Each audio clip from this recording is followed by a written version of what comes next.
Assalamualaikum warahmatullahi wabarakatuh. للنبي الكريم وآله وأصحابه الكرام الفاتحة. أعوذ بالله من الشيطان الرجيم. بسم الله الرحمن الرحيم. الحمد لله رب العالمين الرحمن الرحيم مالك يوم الدين إياك نعبد وإياك نستعين اهدنا الصراط المستقيم صراط الذين أنعمت عليهم غير المغضوب عليهم ولا الضالين آمين. أعوذ بالله من الشيطان الرجيم. بسم الله الرحمن الرحيم. الحمد لله رب العالمين والصلاة والسلام على سيدنا محمد أشرف الأنبياء والمرسلين وعلى آله وصحبه أجمعين. اللهم فقهنا في الدين وعلمنا تأويل واهدنا إلى صراطك المستقيم. اللهم زينا بالعلم وأكرمنا بالتقوى وجملنا بالعافية. وصلى الله على سيدنا محمد وعلى آله وصحبه وسلم والحمد لله رب العالمين. الحمد لله نحمده ونستعينه ونستهديه ونستغفره ونعوذ بالله من شرور أنفسنا ومن سيئات أعمالنا. من يهده الله فلا مضل له ومن يضلله فلا هادي له. أشهد أن لا إله إلا الله وحده لا شريك له وأشهد أن سيدنا محمدا عبده ورسوله.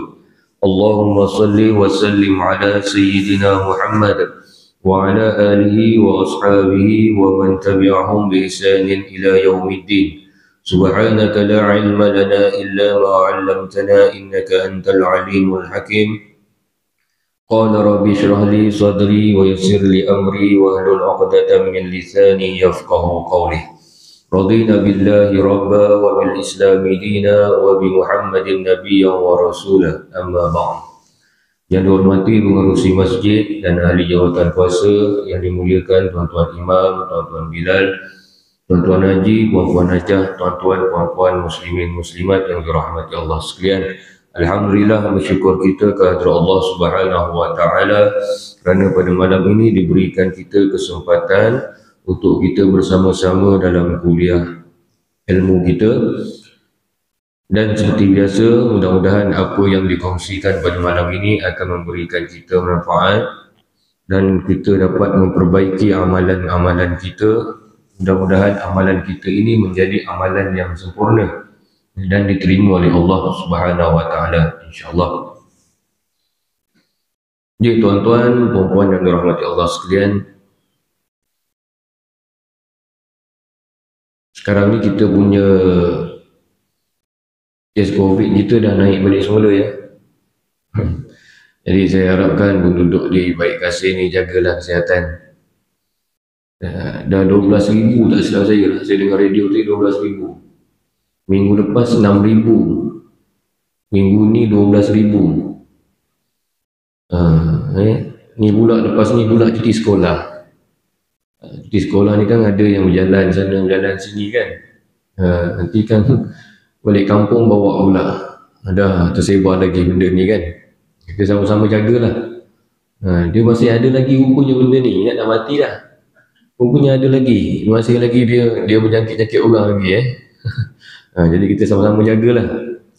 Takkanlah kita nak kembali pada masa kita PKP dulu. Kan? Semua orang tak nak lah. Jadi kita jagalah sama-sama. Nanti susah pula kita ni kan. Kalau PKP nak keluar ke mana dah susah.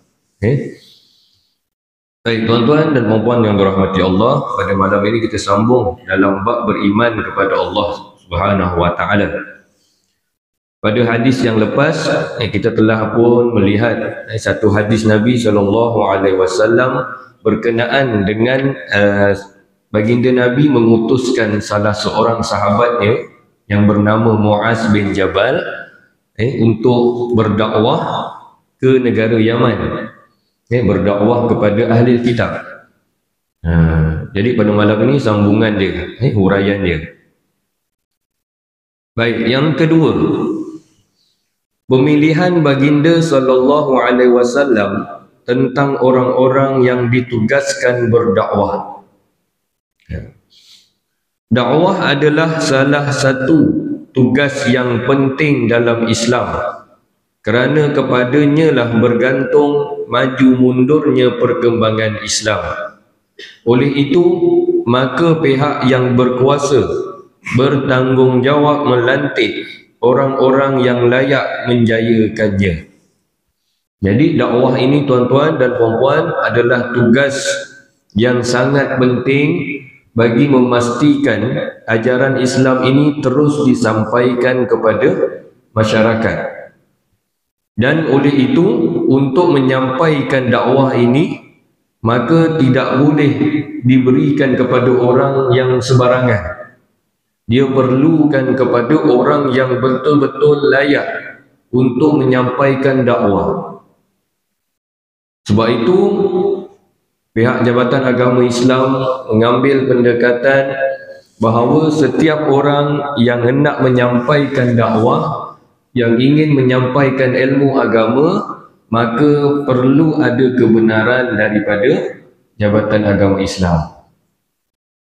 Perlu ada tauliah yang dikeluarkan oleh Jabatan Agama Islam dan diperakui, maka barulah boleh kita menyampaikan Islam kepada masyarakat. Ini adalah bertujuan untuk mengelakkan supaya ada sesetengah orang tak ada kebenaran daripada jabatan agama bercakap tentang Islam, maka ditakuti apa yang disampaikan itu bersalahan dan bercanggah dengan akidah kita Ahlussunnah wal Jamaah. Kalau tuan-tuan rasa tuan-tuan nak bercakap tentang ilmu, tentang agama Islam ini, ilmu dah banyak kan, tiap-tiap minggu, tiap-tiap hari ada kuliah kan. Baik Kasih ni tiap-tiap minggu, tiap-tiap hari ada kuliah. Aku ni dah belajar dah, lama dengan ustaz ni, banyak ilmu aku ni. Nak cakap kan, nak sampaikan dakwah pada orang lain kan, ambil tauliah. Mohon, tak susah sangat pun. Ambil orang isi, hantar, tunggu dia panggil. Jawab je lah apa yang dia tanya kan. Kita ada ilmu, kita jawab je lah. InsyaAllah lulus. InsyaAllah lulus. Okay. Kemudian Rasulullah sallallahu alaihi wasallam telah melantik orang-orang yang menjalankan tugas ini dari kalangan guru-guru agama, pegawai-pegawai daerah dan lain-lainnya. Di antaranya ialah Muaz bin Jabal yang tersebut perihalnya dalam hadis ini. Jadi Rasulullah nak menyampaikan dakwah dan meminta para sahabatnya untuk sama-sama berdakwah, maka Rasulullah tengok dulu sahabat dia ni boleh ke tak boleh sampaikan dakwah, berkemampuan ataupun tidak. Jadi Rasulullah memilih Muaz bin Jabal untuk menyampaikan dakwah kerana baginda yakin dengan ketinggian ilmu yang dimiliki oleh Muaz bin Jabal. Sebab itu baginda memilih Muaz bin Jabal. Kalau kita lihat, Muaz bin Jabal ini merupakan salah seorang dari 6 orang sahabat yang menghafal Al-Quran pada zaman Rasulullah. Hebat Muaz bin Jabal, sebab itu Nabi pilih dia. Nabi tak pilih sembarangan, walaupun dia sahabat Nabi. Kemudian di antara yang lain, sahabat Nabi yang lain yang Nabi perintahkan untuk berdakwah, salah seorangnya adalah Mus'ab bin Umair. Mus'ab bin Umair, Rasulullah SAW menghantar Mus'ab ini ke Madinah waktu itu untuk menyampaikan dakwah di Madinah. Yang menariknya tuan-tuan dan puan-puan, yang menariknya apabila Mus'ab bin Umair ini pergi berdakwah di Madinah, dan orang yang memeluk agama Islam ketika itu Muaz bin Jabal. Mus'ab sampaikan dakwah, Muaz memeluk agama Islam di Madinah. Ketika itu Muaz berumur lebih kurang 18 tahun. Baginda Nabi hantar seorang sahabat menyampaikan dakwah kepada penduduk di Madinah ketika itu, sehingga kan dakwah yang disampaikan itu berjaya menarik orang supaya memeluk agama Islam. Hebat tuan-tuan. Kalau seorang penceramah ni boleh panggil orang ramai macam ni, hebat lah. Kan? Baik kasih ni ramai. Agak-agak kalau ustaz yang datang ni, orang ramai ni memang hebat lah. Tuan-tuan tengoklah orang apa kita punya berceramah-berceramah yang ada nama kan. Ustaz Azhar Idrus tu berapa ramai yang datang. Kan? Ustaz apa Wadi, beribu-ribu orang datang. Kalau kita ni macam ni pun alhamdulillah lah, syukurlah. Ramai juga yang datang kan. Gitu kan tak kenal mana pun. Masuk YouTube baik kasih je. Kan? Sekurang-kurangnya adalah juga yang datang tengok, yang datang mendengar kan. Sampailah juga. Baik, kemudian Muaz bin Jabal diutus oleh baginda sallallahu alaihi wasallam ke negeri Yaman pada tahun yang ke-10 Hijriah, sebelum daripada baginda berangkat ke Mekah untuk menunaikan haji wada. Ini peristiwa di mana sebelum baginda Nabi sallallahu alaihi wasallam berhijrah ke Madinah. Baik. Muaz dipilih oleh baginda menjalankan tugas dakwah Islamiah di negeri Yaman bukan sahaja kerana kelayakannya sebagai seorang ahli agama yang pengetahuannya mendalam tentang Islam, tetapi juga kerana ia berasal dari Yaman yang mengetahui selok-belok negeri itu dan tabiat serta adat resam penduduknya. Jadi tuan-tuan, sebab itu baginda Nabi memilih Muaz bin Jabal kerana Muaz ni tahu tentang tempat yang dia nak pergi untuk berdakwah tu. Dia dah tahu dah itu tempat dia. Kalau kita ni, saya nak ceramah kat tempat saya, tu fikir naik kali tu. Orang dah tahu selok-belok kita. Bukan kita tahu selok-belok orang kampung tahu selok-belok kita pula. Tu yang saya kata minggu lepas tu. Kat tempat saya sendiri pun saya tak kena kuliah. Kalau saya tak nak kuliah tuan-tuan, saya berhenti je. Tak nak kuliah, tak sanggup tunggu kuliah tempat sendiri ni. Dia banyak cabaran dia dekat tempat sendiri ni. Itu yang kata Elai Ustaz, sudahlah kan. Tak payahlah. Itu yang kita pergi buat luar lah. Muaz ditugaskan menjalankan dakwah kepada sekalian penduduk daerah Yaman yang masih belum Islam, dan oleh kerana ada di antaranya golongan ahli kitab, iaitu kaum Yahudi yang pada umumnya berilmu pengetahuan. Penduduk di Yaman ni tuan-tuan, dia adalah sebahagiannya adalah merupakan ahli kitab. Ahli kitab ni siapa tuan-tuan? Ahli kitab ini adalah orang Yahudi dan Nasrani. Mereka ini berpegang kepada kitab Taurat dan juga Injil. Ini ahli kitab.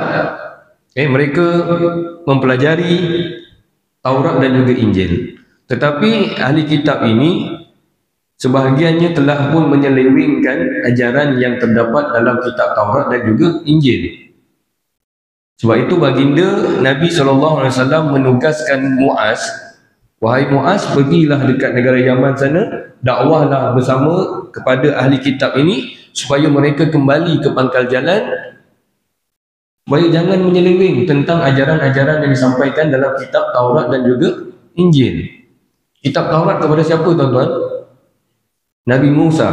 Injil kepada Isa. Lagi satu kitab yang kita wajib beriman iaitu Zabur kepada Nabi Daud alaihissalam. Dah cukup lah. Boleh jawab tu, boleh ceramah lepas ni. Sampailah kan. Dan Al-Quran kepada Nabi kita Muhammad SAW. Tetapi sebahagian daripada ahli kitab ini, mereka ini mahir dan pakar tentang Taurat dan juga Injil, tetapi mereka menyelewengkan ajaran yang terdapat dalam Taurat dan Injil. Sebab itu Nabi SAW memerintahkan Muaz supaya kembalikan semula ahli kitab ini ke pangkal jalan. Mereka ini bukan orang yang bodoh tuan-tuan, bukan orang yang tak ada ilmu. Ahli kitab ni orang yang berilmu. Agak-agak tuan-tuan, kita ni kalau nak sampaikan dakwah ni pada orang yang berilmu ni ataupun orang yang tak berilmu ni, mana lagi mudah? Orang yang tak berilmu ke orang yang berilmu? Orang yang berilmu ni lagi susah. Banyak songel dia banyak tanya, dia banyak mempertikaikan, dia banyak nak berdebat dengan kita. Orang yang tak tahu ni tuan-tuan, kita sampaikan, dia dengar je. Ya, jangan terima. Dia takkan banyak tanya tuan-tuan. Orang yang banyak ilmu ni, ini yang banyak tanya. Sikit-sikit tanya, sikit-sikit tanya. Kan? Yang dia tanya tu kalau kita jawab tu, kalau dia terima tak apa. Dia lawan balik pula. Nah, itu masalahnya. Ni yang berlaku pada ahli kitab. Soalannya macam-macam tuan-tuan. Kalau orang yang banyak ilmu ni, macam-macam dia tanya. Saya ingat lagi satu tempat saya kuliah, ada di satu tempat lah, tak sebut nanti orang kata jadi. Nah, di satu tempat ni saya kuliah dengan kaum perempuan. Kuliah perempuan petang. Saya cakap saya mengajar tentang semayang-semayang sunat, kan? Dia boleh tanya pula, Ustaz, kalau kita nak semayang sunat atas motor macam mana? Ya Allah, saya kata, pakcik, saya tak pernah fikir pula ada orang nak semayang sunat atas motor, saya kata. Dia boleh tanya soalan, boleh tak Ustaz, kalau kita nak semayang sunat atas motor, macam mana ya Ustaz? Semayang dalam kapal terbang ni, saya kata saya pernah dengar lah. Ramai lah orang semayang atas kapal terbang tu kan, nak pergi haji dan sebagainya. Semayang atas motor ni, saya kata tak pernah ada orang buat seharusnya. Elok-elok bawa motor tu kan, masuk parit, saya kata. Tapi ada tuan-tuan, ada cara bagaimana solat sunat dilakukan ketika membawa kenderaan. Ada. Bukannya benda ni kita dengar macam, makcik ni tanya kan bukan pula kan. Tapi memang ada. Bagaimana pada zaman Nabi ada dilakukan semayang ketika mana sedang menunggang kuda. Nah, sama lah kita sekarang ni motor lah. Agak macam mana tuan-tuan, perempuan nak semayang atas motor ni agak macam mana? Tu bayangkan, semayang atas motor macam mana? Bila masa nak takbirnya, bila masa nak sujudnya kan? Wah, ada cara je. Tu tuan-tuan kena cari orang yang lah. Bahagian fake tu yang mahir lah, kena cari dan tanya. Baik. Kemudian maka baginda Nabi SAW mengingatkan Muaz supaya ia bersedia menghadapi mereka dengan cara yang lain dari cara menghadapi orang-orang yang tidak berilmu pengetahuan. Nah, jadi baginda Nabi apabila baginda mengutuskan Muaz, baginda kata, wahai Muaz, hati-hati. Kerana ahli kitab ini adalah orang yang berpengetahuan. Maka dia akan tanya, dia akan menentang apa yang kau sampaikan. Baik, yang ketiganya, dakwah Islamiah wajib disampaikan kepada umat manusia, termasuk kaum Yahudi dan Nasrani. Nabi Muhammad SAW diutus oleh Allah Ta'ala kepada umat manusia seluruhnya. Ini yang kita kena faham. Nabi bukan diutuskan untuk orang Islam. Nabi diutuskan untuk semua manusia. Tak kiralah agama apa. Kan? Ada cakap dalam Quran Nabi diutuskan untuk orang Islam? Tak ada. Nabi diutuskan untuk seluruh manusia, seluruh alam. Jadi sebab itu dakwah ini wajib disampaikan kepada orang yang bukan Islam juga. Tiap-tiap seseorang yang hidup dalam zaman baginda atau yang datang kemudian, sama ada Yahudi dan Nasrani atau penyembah berhala atau lain-lainnya, wajib beriman kepada baginda dan menerima agama Islam yang dibawanya. Zaman Nabi tuan-tuan, masa zaman Nabi hidup, itu dipanggil sebagai zaman Nabi. Sebab Nabi masih ada. Kemudian apabila baginda wafat, dipanggil zaman sahabat. Kerana yang tinggal ketika itu para sahabat. Kemudian selepas habis zaman para sahabat, maka dia masuk kepada zaman tabi'in. Tuan-tuan boleh cari kisah sahabat Nabi yang terakhir meninggal dunia. Tuan-tuan cari. Kalau saya terangkan ini tak boleh lah. Itu kerja rumah cari. Sahabat Nabi yang terakhir meninggal dunia. Kemudian masuk zaman tabi'in. Zaman tabi'in ini mereka tak jumpa dengan Rasulullah, tetapi mereka berjumpa dengan para sahabat. Kemudian habis zaman tabi'in, dia akan masuk zaman tabi'in. Orang yang mengikut para tabi'in. Dah habis zaman tabi'in lagi, tabi'in sampailah kita sekarang. Dipanggil sebagai zaman tabi'in. Tapi bukan tabi' dah berapa tabi' dah, yang mengikut sampai kita. Itu zaman-zaman yang ada dalam Islam. Baik. Kemudian tiap-tiap seseorang tidak sah imannya kepada Allah Ta'ala selagi ia tidak beriman kepada sekalian Rasulnya, mulai dari Nabi Adam hinggalah kepada Nabi Muhammad alaihi wassalatu wassalam. Tuan-tuan, kita ni beriman kepada Allah, dan kita juga beriman kepada Nabi. Maka Nabi yang wajib kita ketahui ada 25 orang Nabi dan Rasul ni. Tuan-tuan tahu tak semua kisah dia? Nabi Muhammad saya tahu lah Ustaz, sebab saya banyak baca buku tentang Nabi Muhammad. Nabi-Nabi yang terkenal je yang saya tahu. Nabi Adam saya tahu, sebab Nabi Adam ni Nabi yang pertama. Saya tahu kisah dia dalam syurga. Saya tahu kenapa Nabi Adam dicampakkan ke dunia. Apa yang Nabi Adam buat saya tahu. Adam, Idris. Tahu kisah tentang Nabi Idris? Pernah baca kisah tentang Nabi Idris? Tak tahu tuan-tuan. Adam, Idris, Nuh. Nabi Nuh terkenal kan dengan bahtera dia kan. Hud, kisah Nabi Hud. Pernah dengar Nabi Hud? Apa kisah dia? Macam tak pernah baca lah Ustaz. Nabi Saleh yang kelima. Saya baca tu kisah Nabi Saleh sebab nama saya. Baca lah kisah dia. Nabi yang mana yang tuan-tuan rasa tuan-tuan tak pernah baca kisah tentang dia? Nabi Ilyas. Pernah dengar nama Nabi Ilyas? Pernah baca kisah dia? Nabi Ilyasa. Pernah dengar? Kisah tentang Nabi Allahumma salli alaihi wasallam. Nabi apa lagi? Nabi Zulkifli, Nabi Yahya, Nabi Zakaria, Nabi Syuaib. Pernah dengar? Tak pernah kan? Sebab apa tuan-tuan? Sebab itu dalam kitab ini mengatakan bahawa selagi ia tidak beriman kepada sekalian Rasulnya, mulai dari Nabi Adam hinggalah Nabi Muhammad, maka tak sempurna lagi keimanan kita ni. Rujuklah tuan-tuan. Tuan-tuan cari tentang kisah Nabi-Nabi ini, yang 25 orang ini yang wajib kita ketahui ini. Tuan-tuan cari dan tuan-tuan bacalah berkenaan dengan 25 orang Nabi dan Rasul.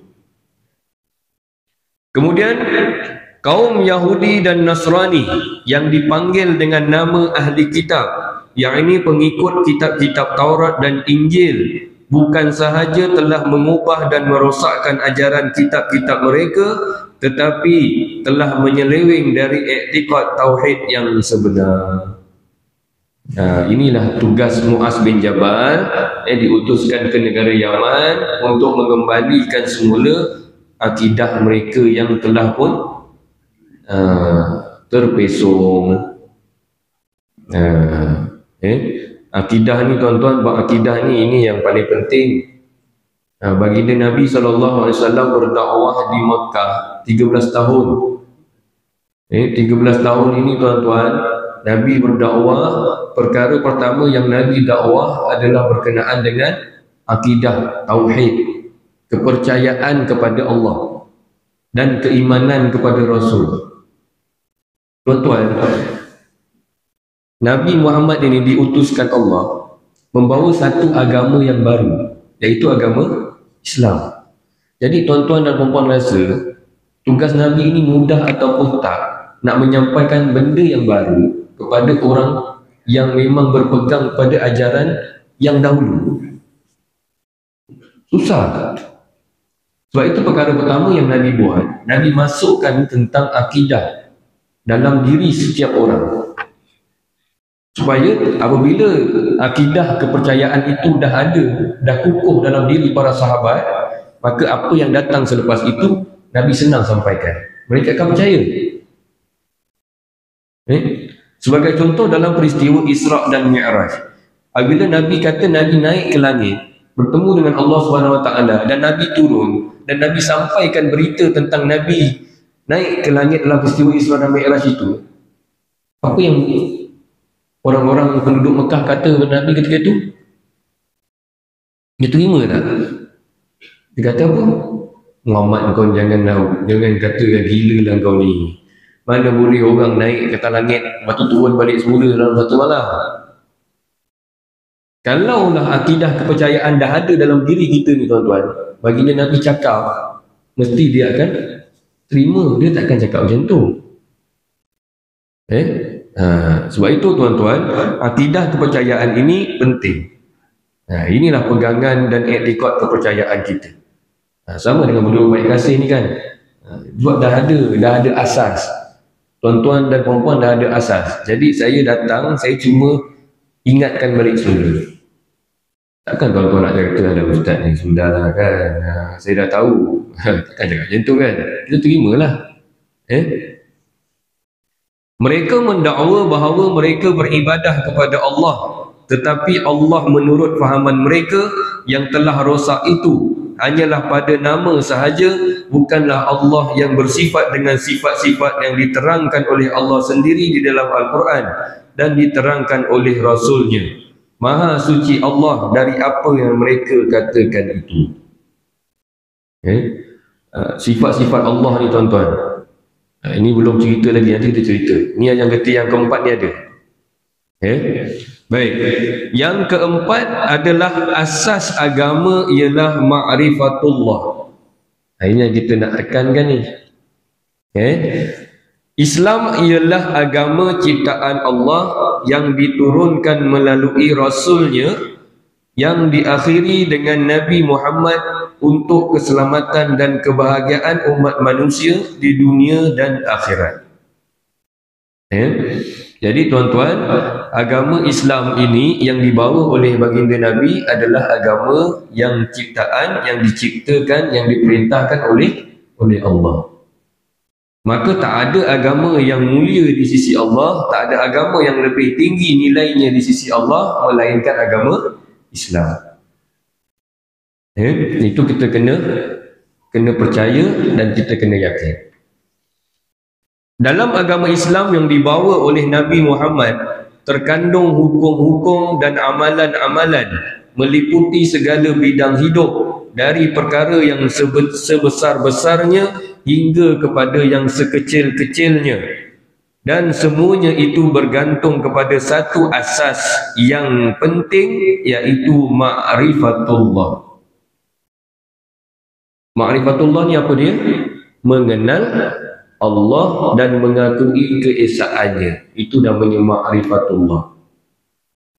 Asas agama Islam ialah mengenal Allah. Asas agama Islam, tiang agama Islam ialah sembahyang. Ini dia berkait. Apabila kita mengenal Allah, maka dah ada asas Islam itu. Kemudian apabila kita mengenal Allah dan kita dah kenal Allah, maka kita akan buat apa yang Allah perintahkan, iaitu sembahyang. Dan sembahyang itu pula merupakan tiang kepada agama Islam. Nampak? Yang pertama tuan-tuan, mengenal Allah. Macam mana Ustaz nak kenal Allah ni? Macam mana cara kita nak kenal Allah ni tuan-tuan? Hakikat ini telah disimpulkan oleh ulama tauhid dalam kalimah awwaluddin ma'rifatullah. Asas agama ialah mengenal Allah.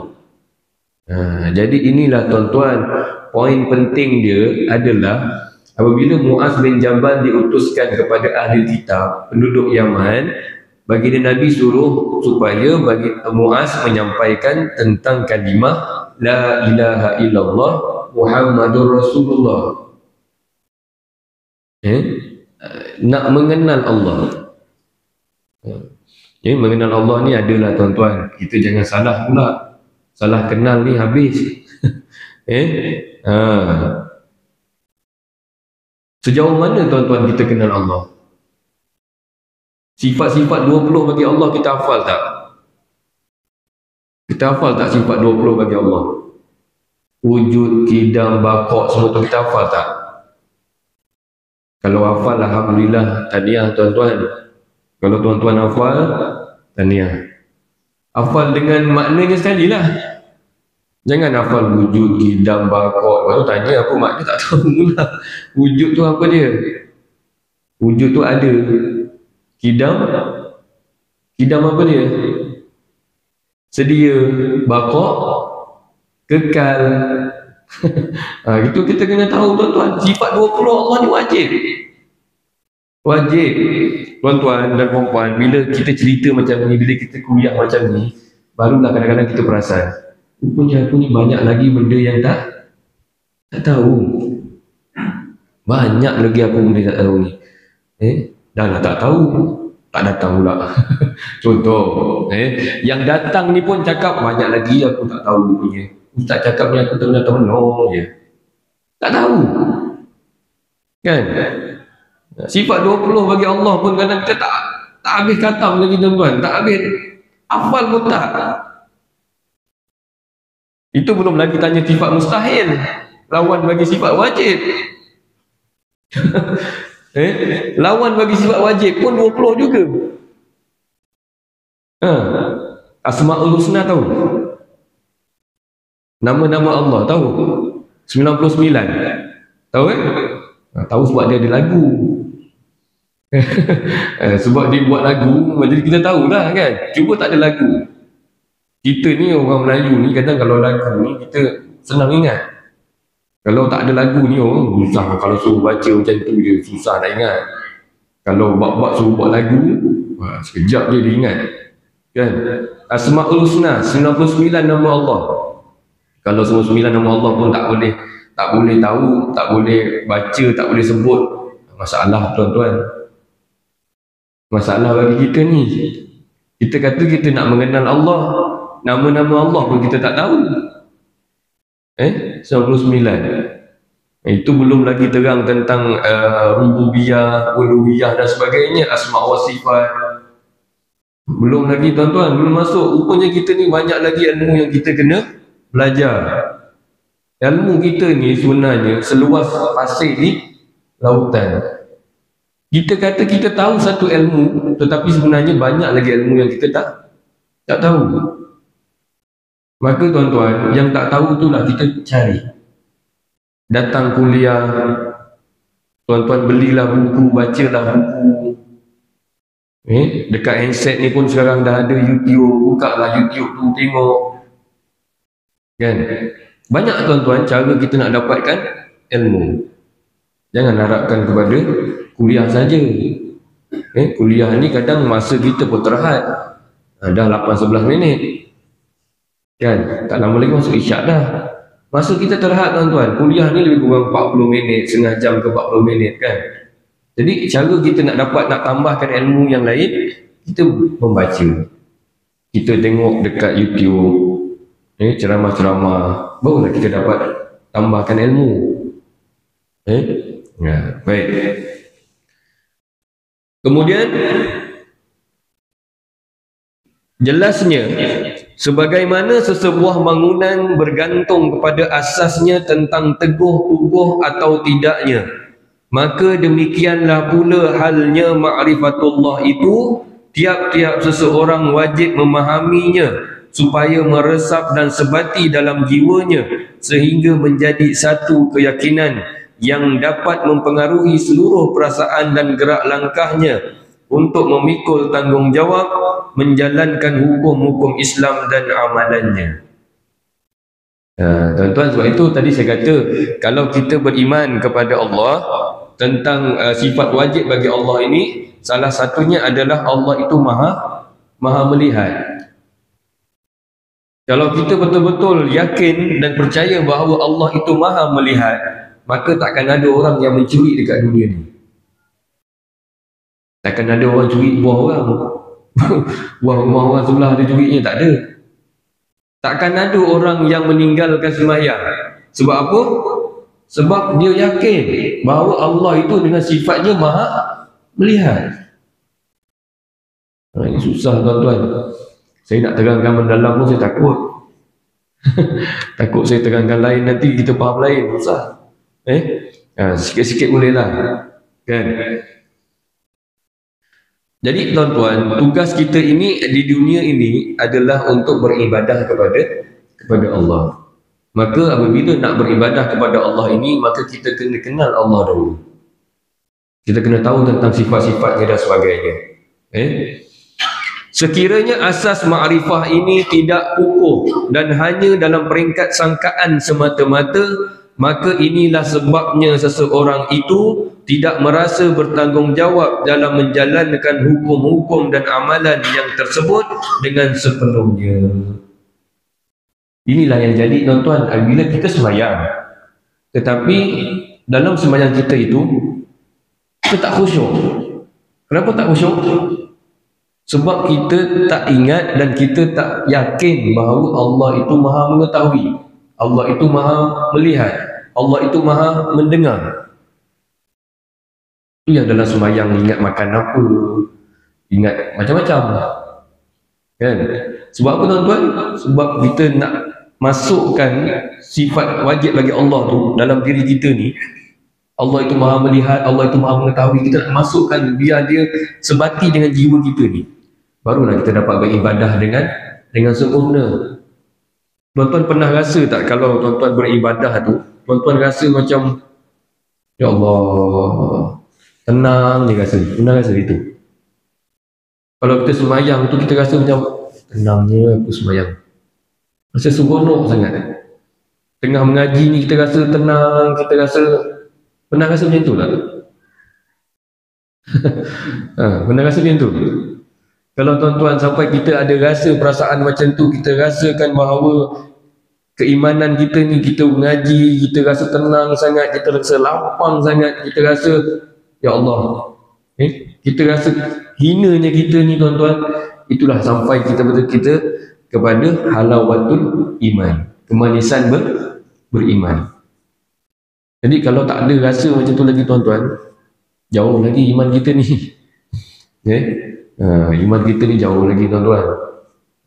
Sampaikan ada keimanan itu, kalau kita rasa dia sebati dalam jiwa kita, kita rasa kemanisan dia, itu kata orang tu iman dia top lah, top kelas, paling atas sekali iman dia, tak tergugat dengan apa-apa pun. Tapi kalau kita ni, iman kita ni kadang-kadang tengok satu benda pun kadang dah tergugat iman ni, kan? Baru ada satu dugaan pun kadang-kadang iman kita ni pun dah, alamak, kan? Jadi tuan-tuan, sebab itu asas kepada agama ini adalah mengenal Allah. Kita kenal dulu siapa Tuhan yang kita sembah, siapa Tuhan yang menciptakan kita. Tuan-tuan pernah terfikir tak macam mana cara kita nak mengenal Allah, kan? Kita kena fikir tuan-tuan. Bukannya kita suruh, bukannya kita nak suruh tuan-tuan dan puan-puan fikir Allah tu rupa dia macam mana, Allah tu tinggal kat mana. Bukan nak suruh tuan-tuan fikir macam tu. Bukan nak suruh kita ni mengenal Allah sampai macam tu sekali. Allah ni ada mata ke? Allah ni maha melihat, dia ada mata ke? Allah ini maha mendengar, Allah ni ada telinga ke? Bukan sampai tahap macam tu kita nak mengenal Allah tuan-tuan. Cara kita nak mengenal Allah adalah kita mengetahui sifat-sifat dia, sifat mustahil bagi dia. Itu sebenarnya cara yang betul. Ini sampai kita dah nak mengenal Allah ni, kita dah sampai fikir Allah tu macam mana rupa dia, kita bayangkan rupa Allah tu macam mana, dah terpesong tuan-tuan. Terpesong. Allah ni duduk kat mana Ada tuan-tuan dalam ayat Al-Quran ada yang disalah tafsirkan tentang kedudukan Allah ni. Tu tak payahlah kita huraikan panjang-panjang. Baik. Ada masa lagi? Seminit lagi Baik, kasih ni dia punya kursi sedap lah duduk. Tu yang rasa macam nak lama je. Sebab lain tak ada macam ni kursi dia. Ini masih boleh goyang. Tempat lain kursi plastik. Sakit untuk duduk. Kursi ni sedap, tuan-tuan. Kalau sampaikan ceramah lama-lama boleh juga. Kan? Selesa. Baik, tuan-tuan dan puan-puan yang dirahmati Allah. Jadi cukup sampai di sini. Mudah-mudahan apa yang dikongsikan sedikit pada malam ini akan memberikan kita sedikit ilmu pengetahuan, dan insya-Allah dalam kuliah yang akan datang kita akan sambung lagi, kerana masih belum habis lagi uraian tentang bab beriman kepada Allah Taala ini. Jadi sekian sahaja, marilah kita tutup dengan bacaan tasbih kafarah dan juga suratul Asr. Bismillahirrahmanirrahim. Subhanakallahumma wa bihamdika asyhadu an la ilaha illa anta astaghfiruka wa atubu ilaik. Bismillahirrahmanirrahim. Wal 'asr innal insana lafi khusr illa alladhina amanu wa 'amilus solihat wa tawasaw bil haqq wa tawasaw bis sabr. Wabillahi taufiq wal hidayah. Wassalamu alaikum warahmatullahi wabarakatuh.